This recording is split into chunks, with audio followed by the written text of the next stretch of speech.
Déjeme saludar al maestro Pepe Reveles, José Reveles, periodista de larga trayectoria, más de 50 años en el periodismo, flamante Premio Nacional de Periodismo y autor de libros como este, su más reciente libro que presentó en la Feria Internacional del Libro del Zócalo junto al querido Paco Cruz, Necropolítica y Narcogobierno. Querido Pepe Reveles, te saludo con mucho gusto. ¿Cómo estás?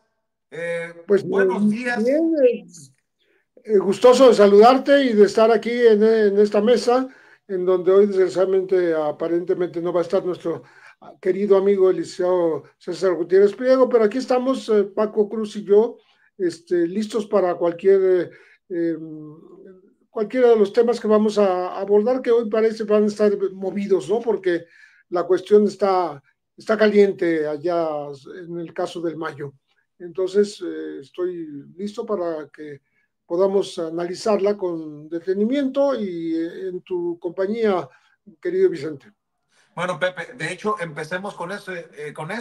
El fiscal general de la República dice que ya se ha solicitado la extradición, creo que 3 veces, y no en este gobierno de Trump, sino en el gobierno de Biden, y básicamente pone las cartas sobre la mesa. Más allá de que se trate del Mayo, es un tema de un ciudadano mexicano que saldría secuestrado de nuestro país. La presidenta ha dicho que no se trata ni de ceder ni de nada que se le parezca luego de que se diera a conocer la carta del Mayo. Hoy el abogado de Ismael Zambada dice que se ha tergiversado, que se ha descontextualizado por parte de medios y periodistas sensacionalistas esto de el colapso. Así que durísimo este tema de Ismael Zambada, el Mayo Zambada, querido José Reveles. Sí, justamente el fiscal habló de 4 ocasiones en que con Joe Biden se solicitó no la extradición, sino la devolución a su país de un hombre que fue secuestrado, que fue llevado contra su voluntad, que fue, digamos, sometido y llevado por la fuerza a territorio de Estados Unidos y curiosamente el gobierno de Estados Unidos aceptó esa entrega en donde ni siquiera sabemos el origen o la nacionalidad del avión que lo llevó, el piloto que lo entregó, por qué pudo violar el espacio aéreo de los Estados Unidos sin que pasara nada, por qué Estados Unidos dejó que entrara a un aeropuerto sin un aviso previo, etcétera, etcétera. Cosas que quedan en la duda después de muchos meses ya, ¿no? Estamos hablando de por lo menos 8 o 9 meses de que esto ocurrió y Estados Unidos le queda debiendo a México, ¿no? Y además de que le queda debiendo, no le ha devuelto a este hombre, ¿no? Y lo que está pidiendo el Mayo Zambada es justamente eso. Primero, la primera petición que hizo fue en esta carta a la presidenta Claudia Sheinbaum, pidiéndole que lo repatriara porque él fue un secuestrado transnacional. A él se lo llevaron por la fuerza, se lo llevaron contra su voluntad, él apareció de pronto en Estados Unidos sin deberla ni temerla, no fue extraditado y el hecho de no ser extraditado implica que el gobierno de Estados Unidos inmediatamente se vio en la oportunidad de sentenciarlo a muerte, porque el Tratado de Extradición prohíbe la pena de muerte para un mexicano que es extraditado.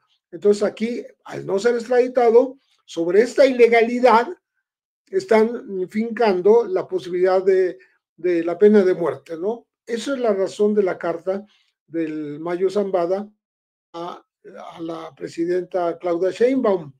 Él tiene razón, él está apelando a su calidad de mexicano que fue llevado por la fuerza a otro país, ¿no? Esto permitiría sentar un precedente en el que en cualquier momento Estados Unidos entra por otro mexicano y se lo lleva y no pasa nada, ¿no? Está el antecedente del doctor Humberto Álvarez Machain en el año 90, acusado de haber supuestamente mantenido vivo a Enrique Kiki Camarena, la gente de la DEA, secuestrado por el cártel Jalisco en aquella época, que el cártel de Guadalajara, perdón, que fue llevado por la fuerza de Estados Unidos, no pasó nada, no resultó culpable de lo que lo acusaban, pero sí se sentó un precedente y se renovó lo que ya existía y que no respetaron los Estados Unidos, ¿no? Un tratado prohibiendo justamente los secuestros transfronterizos, ¿no? Y obviamente era un secuestro transfronterizo, el de Álvarez de Machain, como ahora es el del Mayo Zambada. Ahí está la razón por la cual él habla de este colapso de las relaciones entre México y Estados Unidos, porque justamente no se puede establecer un precedente de esa naturaleza, por más que Estados Unidos esté diciendo ahora que los traficantes de drogas son terroristas. Ni aún así se puede andar llevando a los mexicanos en cualquier momento que desee y empezarlos a juzgar en Estados Unidos. Esa es la primera parte. Lo que pasa es que ya ahora, después de que la presidenta dijo que iban a estudiar el caso, que iban a ver qué es lo que se podía hacer, siempre con respeto a la soberanía mexicana, en acuerdo con Estados Unidos, en diálogo, en intercambio de información, en consulta de las leyes, la Cancillería y la Fiscalía General de la República van a ver qué se puede hacer con el caso del Mayo después de esta carta. Sin embargo, él cambió de estrategia. Su abogado Fran Pérez acaba de decir hace unas horas, después de la carta, que el Mayo está ya dispuesto a entrar en una negociación con el gobierno de Estados Unidos declarándose culpable.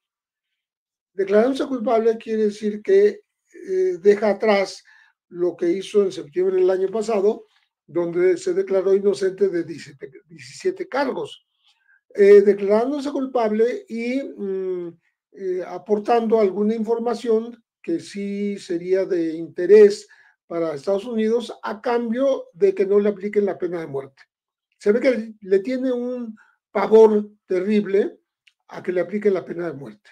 Este hombre es de 77 años, con enfermedades graves y ya con una edad muy avanzada, quiere seguir viviendo hasta donde le dé el cuerpo, ¿no? Entonces, por eso está insistiendo en que su abogado ahora le diga a Estados Unidos, oiga, pues ya mi cliente ahora sí se va a declarar culpable y ahora sí va a decir cosas interesantes. Por ejemplo, me parece a mí que la más interesante para Estados Unidos sería, puesto que está acusado el Mayo de haber asesinado a muchos estadounidenses a través de la exportación del fentanilo, que justamente mata estadounidenses porque es una droga potentísima. Entonces sería una forma de negociar con él.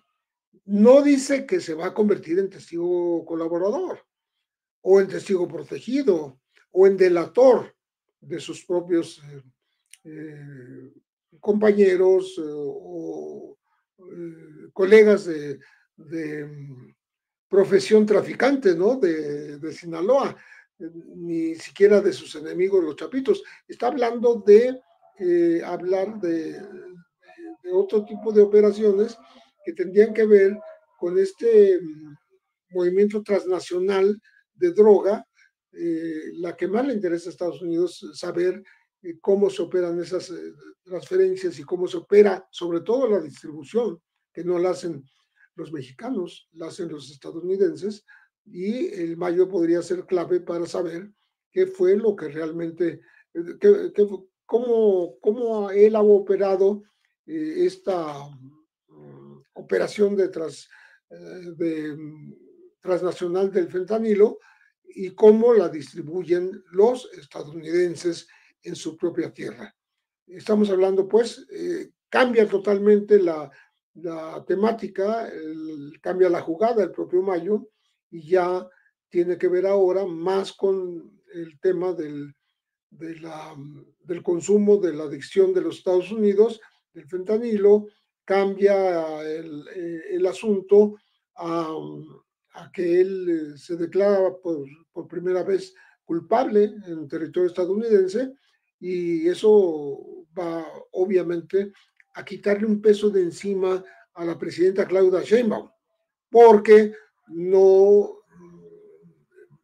ella puede alegar a través de la Cancillería y de la Fiscalía que está bien, México pues tiene claro que puede defender a un mexicano haya cometido el delito que haya cometido, pero no al Mayo escoger otro camino, que es la negociación con el gobierno de Estados Unidos, él mismo da una salida diferente que pueden asumir aquí la Fiscalía y la Cancillería para que las cosas no tengan que ver primero con mándame repatriar y después hablamos, ¿no? Entonces eso cambia las cosas y creo que le da un respiro a la presidenta Sheinbaum que se vería, pues con la mentalidad de Donald Trump, se vería muy afectada porque él podría decir que Claudia Sheinbaum está defendiendo a un terrorista internacional, ¿no? Entonces, creo que la salida que el propio Mayo da ayuda a que las cosas sean de otra manera. Con eso voy a saludar también al maestro Paco Cruz, más de 47 años en el periodismo, autor de una larga lista de libros también, el maestro Paco Cruz. Les recomiendo sus dos más recientes, Las Damas del Poder y García Luna, El Señor de la Muerte, parte importante, parte fundamental de estos esfuerzos de sin censura. Mi querido Paco, pues ya abrió la puerta el maestro Pepe Reveles. Te saludamos con mucho gusto, Paco. Vicente, Pepe, un abrazote y le mandamos un abrazo a César, me imagino que tiene un buen de trabajo. Pero fíjate, Pepe ya dio esas consideraciones que vienen en este cambio de estrategia. Yo digo que abonan a lo nebuloso que ha sido este caso desde julio de 2024. Caso nebuloso que en el que desconocemos los puntos principales. Y hoy este cambio de estrategia, yo digo, abona todavía más a esa nebulosidad. Lo que yo digo que después de las declaraciones de Frank Pérez, el jefe del equipo de abogados de Ismael El Mayo Zambada, yo digo que a este equipo de legal de defensa del Mayo se le fue el timing político o la oportunidad política, como decimos nosotros, se le perdió. Yo insisto que hay también elementos para advertir que él estaba confiado en negociar con el gobierno de Donald Trump, de tal forma que nunca hubo esa insistencia, discúlpame, negociar con el equipo de Joe Biden, del presidente Joe Biden, que terminó en enero pasado, y no es lo mismo negociar o haber negociado con el equipo de Joe Biden que negociar con este nuevo Donald Trump, que controla prácticamente todo. Entonces estuvieron para mí nadando de a muertito, estuvieron viendo cómo se daban las cosas y de pronto descubren que si bien es cierto que estaba contemplada la pena de muerte por un par de delitos sobre todo, de pronto les cambian la jugada y descubren que el equipo negociador de Donald Trump es más duro, más fuerte y que sí, eventualmente pueden imponer la pena de muerte al Mayo Zambada en automático. Y eso significaría, como están las cosas, con el control que tiene Donald Trump del Poder Judicial en este momento, significaría ejecución automática. Y yo digo, entonces, el equipo del Mayo Zambada descubrió que se tardaron en negociar. que ya no es lo mismo negociar con la DEA o con los fiscales del gobierno de Biden a los de ahora. Descubrió, entonces estuvieron durante un mes buscando las estrategias, viendo cómo salvar a su cliente. Entonces, en esa nebulosidad, primero dicen, pues bueno, si ya habían dicho que lo secuestraron, yo digo, pero faltan muchos detalles, muchísimos que todavía no conocemos. El gobierno de Estados Unidos, en esencia, no ha aportado nada del caso. Lo que conocemos es a través de el Mayo Zambada, pero hay evidencias que hace 10 años negociaba con la DEA. Y yo insisto que con todos los elementos que hay, pues también él pudo irse. Me parece todavía increíble que se haya dejado secuestrar, por más confianza que le tuviera por el Chapito, el Chapito Guzmán, Guzmán López. Entonces yo digo, les falló la estrategia, les falló todo. Están tratando de recomponer. No encuentran por dónde, pero lo que sí, y Pepe tenía razón, es que le tiene pavor a la pena de muerte. Yo insisto, cuando cayó, todavía no lo llamo secuestro, por más que digan las autoridades y por más que él diga, yo digo, cuando cayó Ismael, el Mayo Zambada, él pensaba terminar su vida en la cárcel cómodamente, con servicios médicos, con una serie de privilegios que tienen aquellos que negocian con el gobierno de Estados Unidos. Pero a partir del 20 de enero pasado, hace poco más de un mes, les cambió toda la jugada. Entonces están buscando una salida. Una de ellas es presionar al gobierno de México, presionar al gobierno de Estados Unidos, con cuestiones que son legales. Uno lo sabe, cuando cae un mexicano preso en Estados Unidos o es hecho preso, debe tener necesariamente el auxilio consular, el apoyo consular, si no, el debido proceso se trunca ya en Estados Unidos. Entonces, hoy están tratando de recomponer todo. Y todo es esto, la carta y ahora las declaraciones de Frank Pérez. Entonces digo, todavía no tienen muy claro qué están haciendo, qué deben hacer.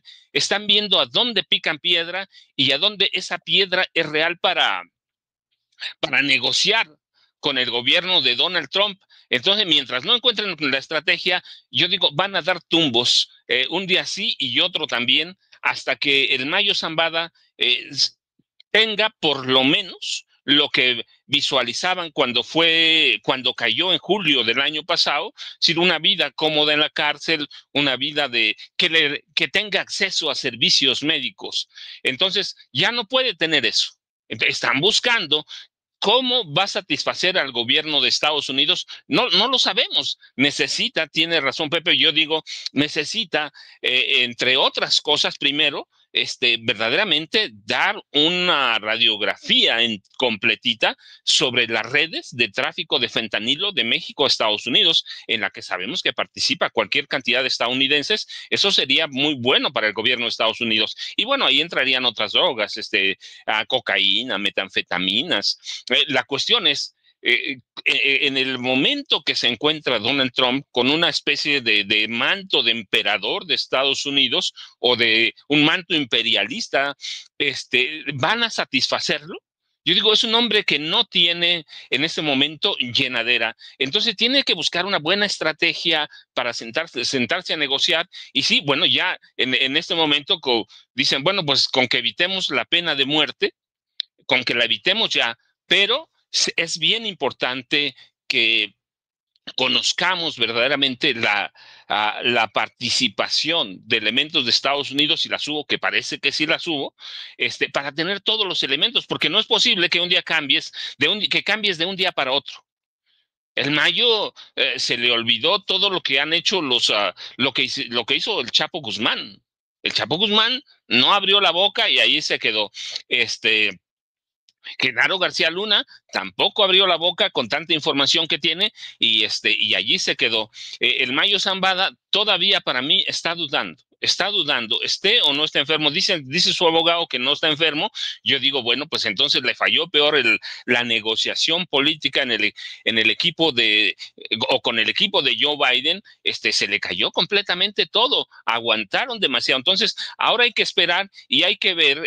Seguramente ellos están analizando cómo se recomponen el cártel de Sinaloa en este país, cómo se recomponen, para dónde va, y supongo que a partir de ahí va a tratar de negociar con los fiscales federales y con la DEA allá en Estados Unidos, pero es ahora recomponiendo, pues es cuestión también de timing político, de oportunidad política y de ver cómo se desarrolla en México, cómo quedan sus hijos, cómo quedan sus hijas, sobre todo porque tiene algunas hijas, Ismael Almayo Zambada, pero está en un proceso delicado, serio, y hay que ver verdaderamente qué le puede aceptar el gobierno de Estados Unidos. Con Trump, con Biden, yo digo, Biden le hubiera aceptado muchas cosas.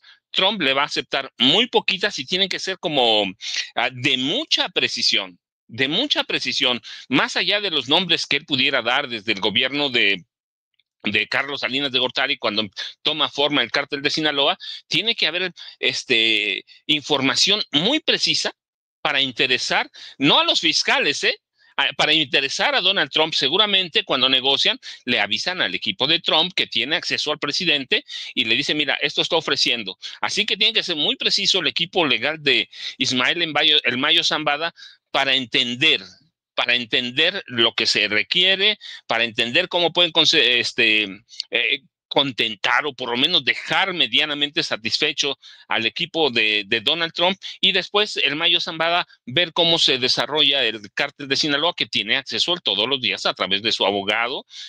Así que eso es lo que podemos esperar. Y yo digo, pero mientras, Vicente, Pepe, mientras no tengamos las piezas faltantes de la caída de Ismael El Mayo Zambada y no veamos cómo van a negociar los chapitos, eso todavía va a seguir como un caso nebuloso, como un caso en el que no vamos a entender muchas cosas hasta que hable el Mayo Zambada y hasta que hable el gobierno de Estados Unidos, Vicente y Pepe. Así es, y hoy también importante que Omar García Harfuch desmienta esto de la presunta huida de Iván Archibaldo por un túnel. Él dice que nunca fue objetivo en estos operativos que llevan a la captura de pues uno de sus operadores más importantes. Para aquellos que dicen que hay contubernio de las autoridades del gobierno con el cártel, con el crimen organizado, pues los datos que se dan a conocer hoy por parte de Omar García Harfuch son importantes también, Pepe, por aquello de que dicen desde la oposición política que la estrategia de seguridad no funcionó con López Obrador. Podríamos hablar de que esta estrategia de seguridad con la doctora Claudia Sheinbaum sí está funcionando. Del 1 de octubre del 2024 al 24 de febrero del 2025, el Gabinete de Seguridad dirigido por la presidenta Claudia Sheinbaum ha detenido 13.139 generadores de violencia, asegurado más de 6.500 armas, 329 laboratorios para elaborar drogas sintéticas han sido destruidos, más de 112, casi 113 toneladas de drogas han sido aseguradas, incluyendo 1.260 kilogramos y 1.324.924 pastillas de fentanilo. A eso súmale, y qué bueno que podemos decirlo así, con todas sus letras, mientras regresa Pepe Rebeles. Creo que tuvo problemas con el internet, Paco. Lo mismo va en mi planteamiento para ti. La doctora Claudia Sheinbaum ya estaría poniendo a trabajar a las autoridades de Estados Unidos, porque estoy viendo un comunicado, y esto es importante mencionarlo, señalarlo. Veo que las autoridades estadounidenses, no sé si ya lo tenga don David, ese comunicado por parte de las autoridades de aduanas y protección fronteriza en el puerto de entrada de Nogales, Arizona. Dice, el director de puertos por aduanas y protección fronteriza, la CBP por sus siglas en inglés, Michael Humphreys, informó que el aseguramiento de las armas 42 rifles AK-47. Se registró el pasado 17 de febrero, pero no fue dado a conocer hasta el lunes 24. Informó que agentes migratorios que laboraban en las operaciones de salida, por eso es tan importante también que ahora haya revisiones a la salida de Estados Unidos por parte de autoridades estadounidenses. En la garita comercial Mariposa detuvieron al conductor de un semirremolque antes de cruzar hacia Nogales, Sonora. Tras una revisión de carga encontraron 42 rifles AK-47, popularmente conocidos como cuernos de chivo, escondidos entre otra mercancía que no fue revelada. Pues por un lado, la estrategia de seguridad hacia México y por otro, la relación con Estados Unidos y el poner como tema central el tráfico de armas del norte al sur. Querido Paco, mientras regresa también el maestro Pepe Rebeles, ya regresó, me dicen, el querido Pepe Rebeles, y ya vamos después contigo, Paco. Querido Pepe, la estrategia de seguridad hacia México funciona. Tuvimos el enero menos violento en los últimos, creo yo, 8 años, si entendí bien. Y bueno, ahora también las autoridades estadounidenses hablando de decomisos de cuernos de chivo de aquel lado, querido Pepe.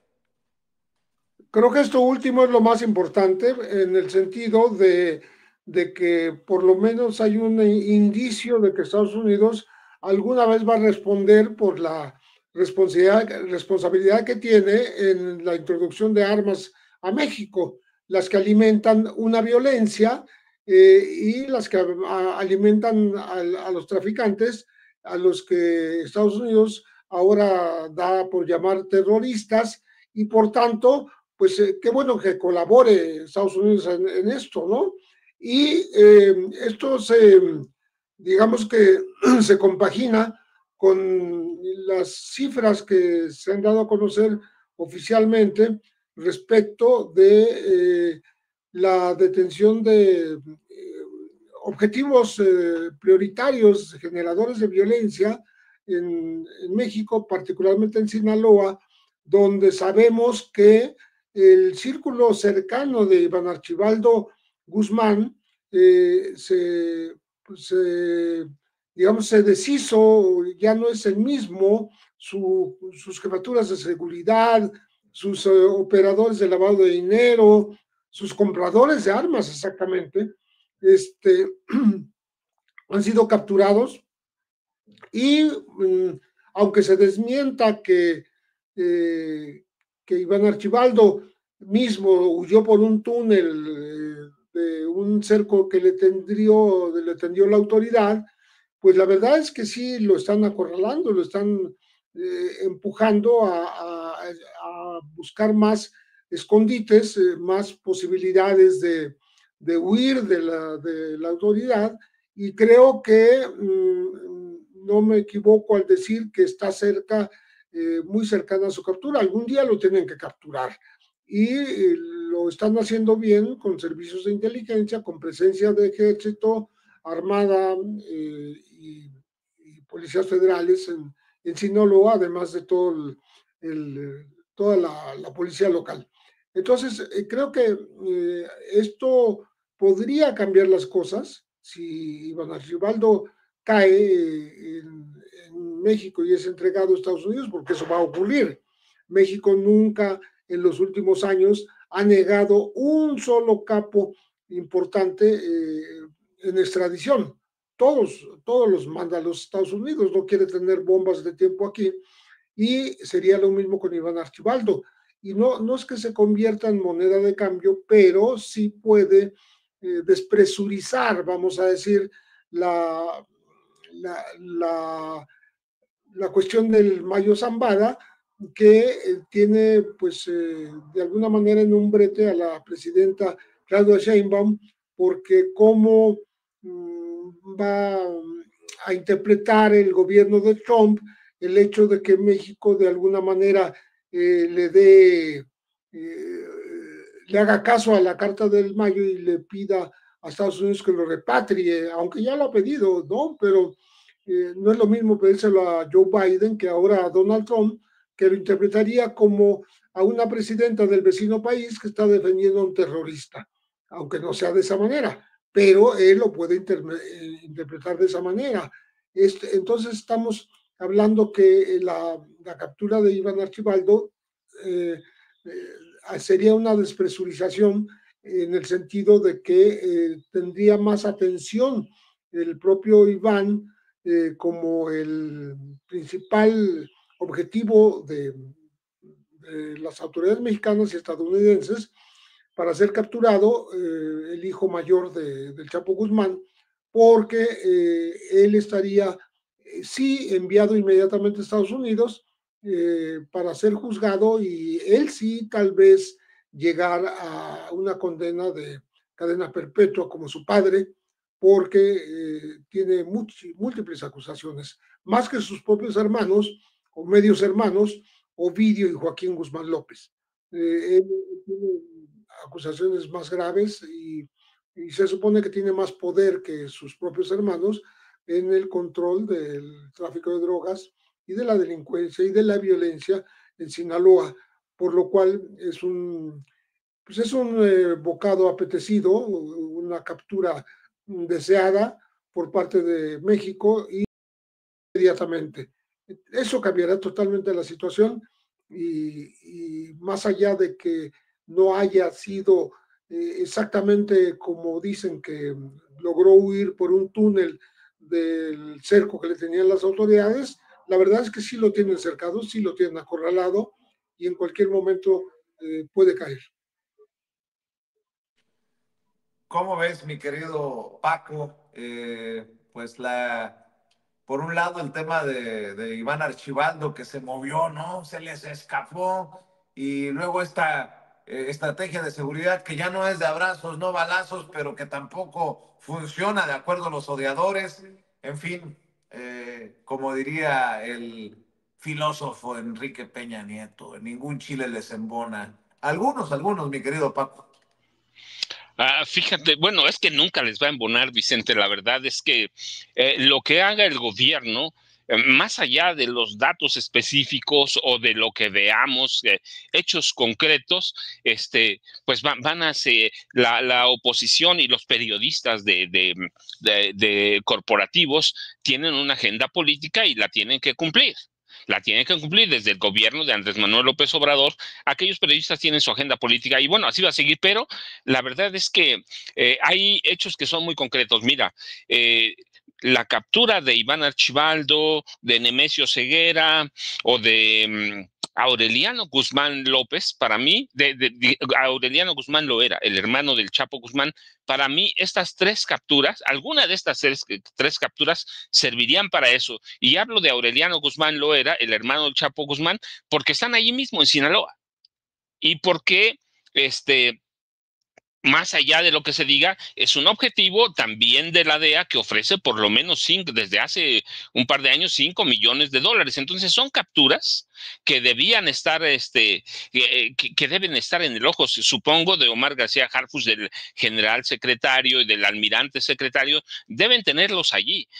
No imagino que estén en Sinaloa y solo estén con la mira puesta en Iván Archibaldo. Supongo que es parte del trabajo de inteligencia, estar haciendo trabajos. Omar García Harfuch lo decía hoy por la mañana, ¿no? No, el Chapito, Iván Archibaldo, no era el objetivo.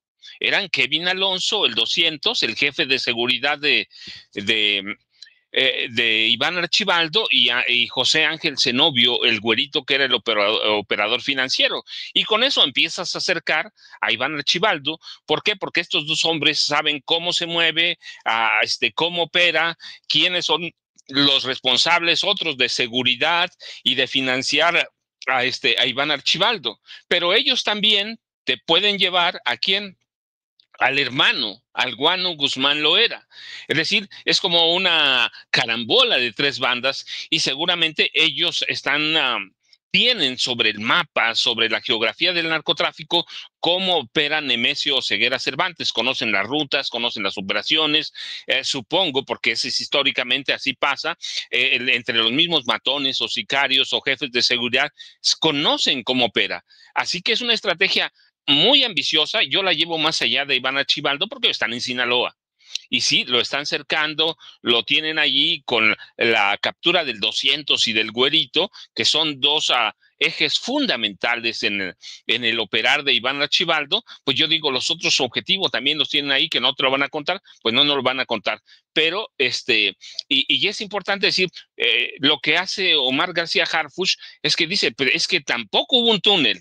Tampoco, pero noticiosamente es muy rico, ¿no? Es así como muy cachondo decir, huyó por un túnel igualito que su papá. No, la verdad es que para mí tienen una agenda muy ambiciosa, que yo la llevo más allá de Iván Archibaldo, pero cualquiera para mí de estas tres capturas le serviría no como trofeo como los usaba Felipe Calderón, por ejemplo, o Enrique Peña Nieto, le serviría para quitar la presión en este momento. Lo dijimos desde que tomó posesión Donald Trump, el trabajo de la Marina, del Ejército, de la Guardia Nacional va a ser fundamental para sentarse a negociar con el gobierno de Donald Trump, porque es un tema que tiene tintes también comerciales, más allá de a donde lo llevemos, siempre va a recaer en lo mismo, temas comerciales, temas de impacto, y estas capturas van a ser fundamentales. Están trabajando, ¿cuándo van a dar resultados? Decía Pepe, en cualquier momento. Yo también estoy convencido que en cualquier momento, pero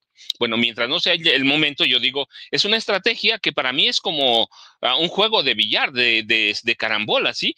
Tres bandas, cualquiera de estos objetivos que caiga sirve, y después mantener la presión sobre los que quedan, porque tampoco podemos olvidar a Nemesio Ceguera Cervantes. Entonces digo, está todo bien, Vicente, y es importante tener la mira en los hechos. Y el decomiso de armas en Estados Unidos sí es fundamental, porque quiere decir, o el significado es que están prestando atención a los señalamientos de la presidenta Claudia Sheinbaum Pardo. Esperemos que sigan así en Estados Unidos y entiendan que en esa frontera porosa de Estados Unidos con México, ellos son también responsables de eso.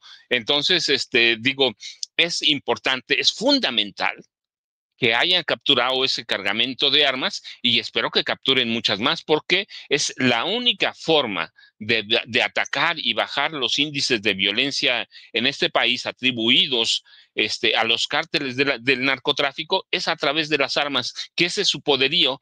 Quitándole las armas y atacando el sistema financiero, como ahora pretenden hacerlo con la denominación de organizaciones terroristas. Yo creo que por ese sentido va. Eso le va a quitar mucha presión al gobierno de Claudia Sheinbaum Pardo. Y por el otro lado, yo digo, sí, la presidenta tiene un pie adelante en lo que se debe negociar, pero ya el martes nos enteraremos hasta dónde han avanzado, hasta dónde se puede satisfacer una demanda del gobierno de Donald Trump, y de Donald Trump en específico. Vamos a saberlo cuando se sienten y nos digan, esto negociamos de los aranceles. Para mí todo es económico, y lo vamos a conocer, Vicente, hasta el martes, cuando se cumple el plazo que pusieron la presidenta Claudia Sheinbaum Pardo y el presidente de Estados Unidos, Donald Trump. Queridos compañeros, saludo con mucho gusto.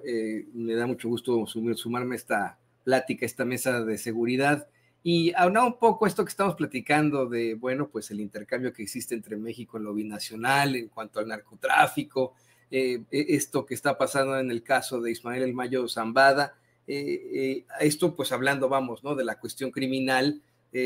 Les quería proponer este tema para cerrar, si me lo permiten, y es que pues es muy triste, pero la neofascista administración de Donald Trump sí llegó a enviar inmigrantes a la base de Guantánamo en Cuba, y según reportan varias víctimas, fueron sometidos a una serie de tratos injustos, humillantes e inhumanos, desde dejarlos sin comer, no permitirles asearse, llevarlos a celdas terribles.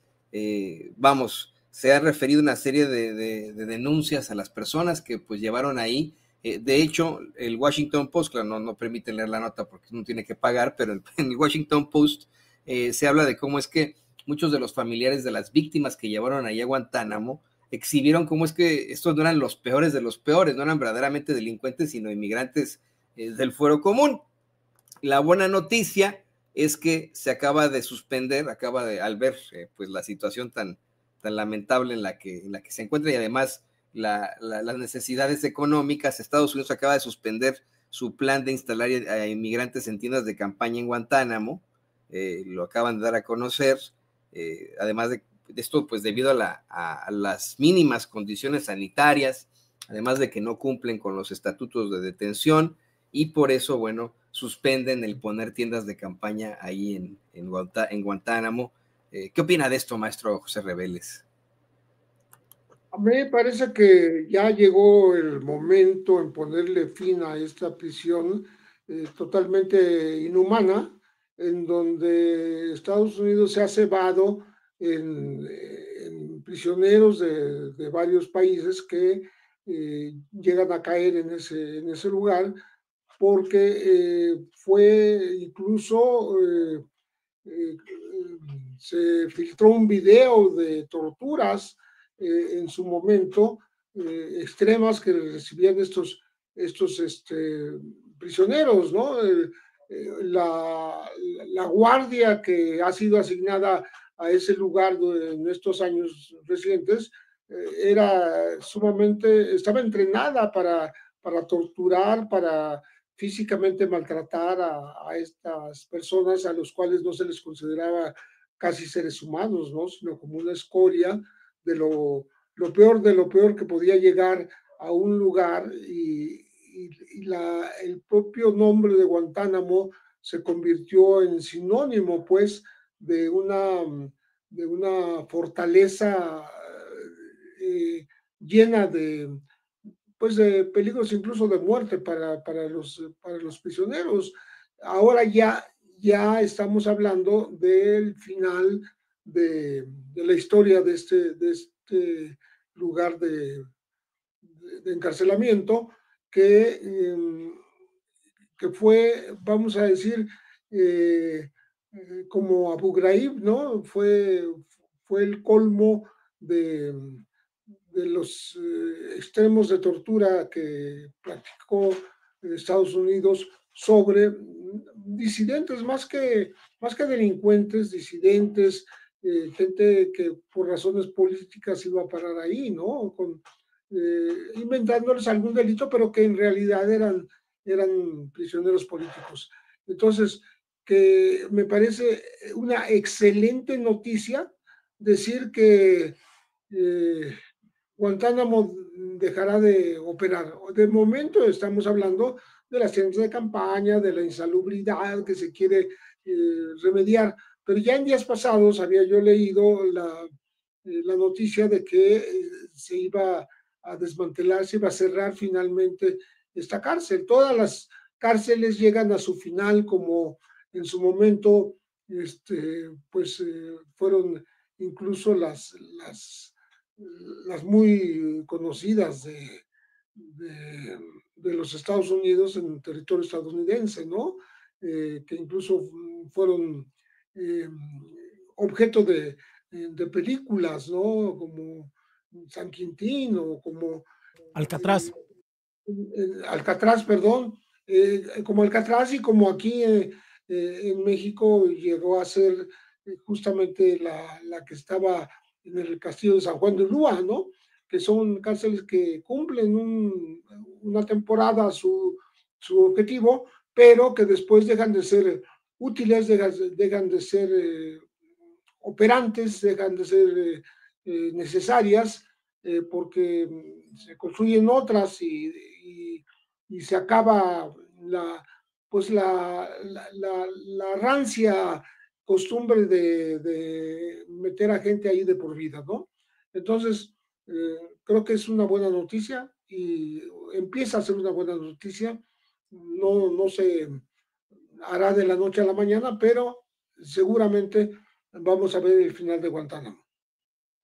Yo espero que así sea, maestro. Mire, por código de ética periodística, desde que estaba yo en la carrera, hablábamos de cómo es que efectivamente en el periodismo es siempre preferible eludir, evitar el tema del suicidio, pero me lo está recordando Manuel, y aquí está la nota también. Efectivamente hay varios prisioneros que reportan que pues algunos de ellos intentaron, ante estos tratos injustos e inhumanos, quitarse la vida, ¿no? ¿no? ¿Qué opinas de esto, querido Paco? ¿Qué opinas de pues, lo que nos plantea el maestro José Reveles, de que ya no van a seguir enviando, según tenemos entendido, inmigrantes, pero no los van a concentrar en tiendas de campaña como lo hacía el infame y autoproclamado sheriff más duro de toda la Unión Americana en ese entonces, y ahora es ex sheriff, gracias a Dios, Joe Arpaio, allá en Arizona, que tenía estas tiendas, pero bueno, las condiciones son muy parecidas.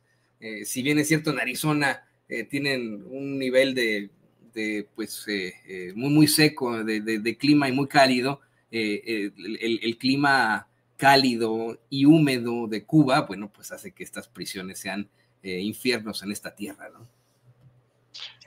Toño, Pepe, pues mira, qué bueno que va a desaparecer. Recuerda que es conocida todavía como la cárcel del horror y de la tortura. No, una vez que entrabas ahí, se perdía toda la humanidad. Los intentos de suicidio fueron lo menos grave, porque hay evidencias de desapariciones de presos que estuvieron allí y nunca en su vida aparecieron. Estados Unidos nunca autorizó o nunca ha autorizado la visita de ninguna autoridad. Hay las inspecciones, pues no hay, ¿por qué? Porque es una prisión para torturar, para desaparecer, para hacerte hablar, la prisión yo decía, de la tortura y los tratos abusivos. Pepe lo recordó bastante bien. Había videos, fotografías de cómo se torturaba a los presos que caían a Guantánamo, desde que la abrió, ¿cuándo fue? En 2002, George W. Bush, ¿no?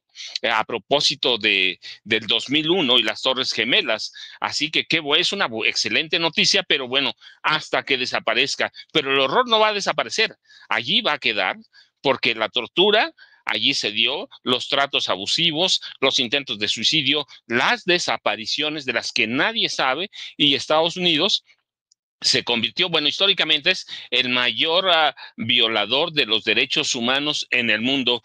Hay que esperar, yo, como dice, ¿no? Hasta no ver, no creer, pero pues sí, de entrada es una buena noticia, se haga despacio cuando se haga, pero esa cárcel del horror en Guantánamo debió haber desaparecido hace mucho, porque su historia es como entre la peor de todas las cárceles de Estados Unidos, Toño y Pepe. Así que qué bueno que desaparezca, porque los horrores no desaparecen aunque cierren la prisión.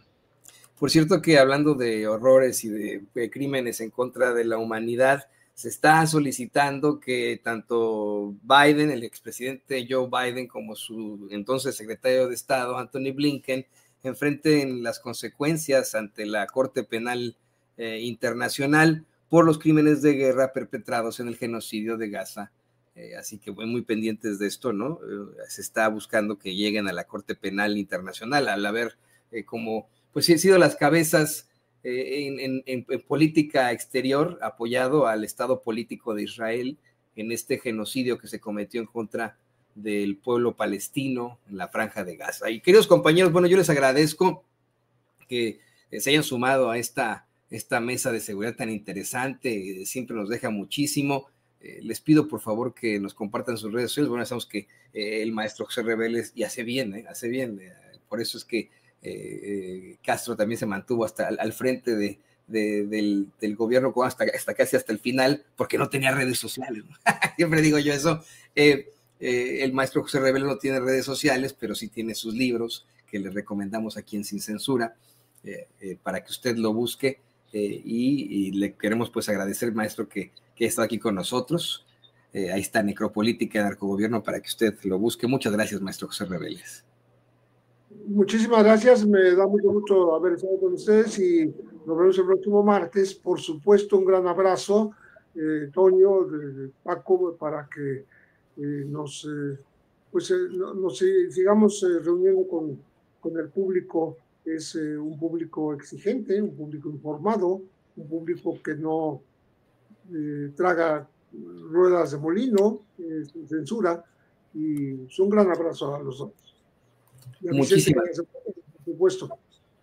Sí, tiene una llamada con los abogados ahora ante la demanda. De pronto tuvimos una llamada con unos abogados, claro, ¿no? Ante la demanda de Salinas Pliego. Entonces, pues que andamos el tingo al tango.